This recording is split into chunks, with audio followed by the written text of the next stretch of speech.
Hello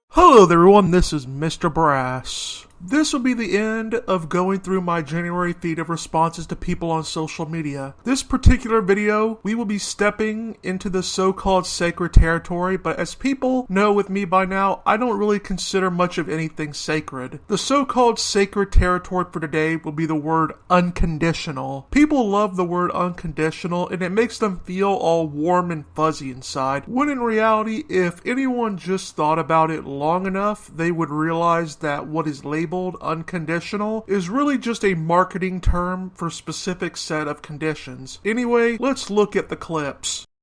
She is not falling out of love with you because of another man. I know you want to believe that, and you keep telling yourself that if you want, but here's the simple fact of the matter. She's falling out of love with you because of broken promises, lack of effort, no communication, and neglect. Christian husbands, do you not realize the Bible tells you that God won't hear your prayers if you're being brutal towards your wives, if you're not gentle and kind with them? Likewise, there's the practice of surrogacy. By transforming gestation into a negotiable service, this violates the dignity both of the child, who is reduced to a product, and of the mother, exploiting her body and the generative process and distorting the original relational calling of the family.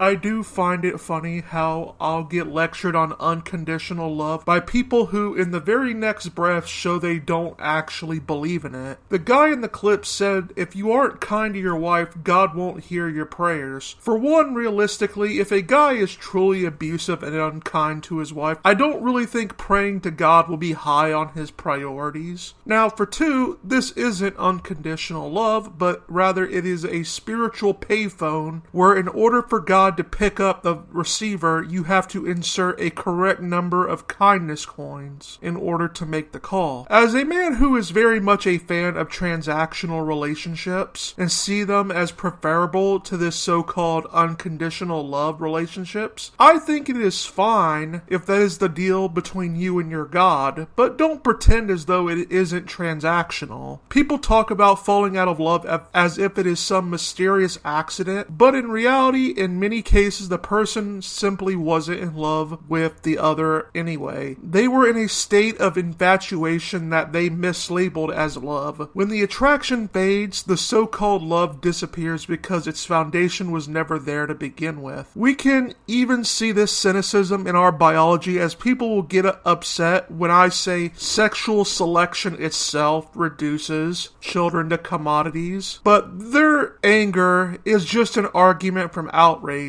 and people should accept the metrics. We select partners based on traits we want passed on, such as health, symmetry, and status. Basically, when we go out with partners for sex, we are shopping for specific genetic outcomes. We can wrap it up in ribbons and flowers and call it romance, but at the end of the day, it's simply cold hard utility, as it should be in my opinion. It is much easier to navigate the world when you stop seeing it as a fairy tale and start looking at it through a mechanical lens. Well, that is all for today. This is Mr. Brass saying goodbye and get wise.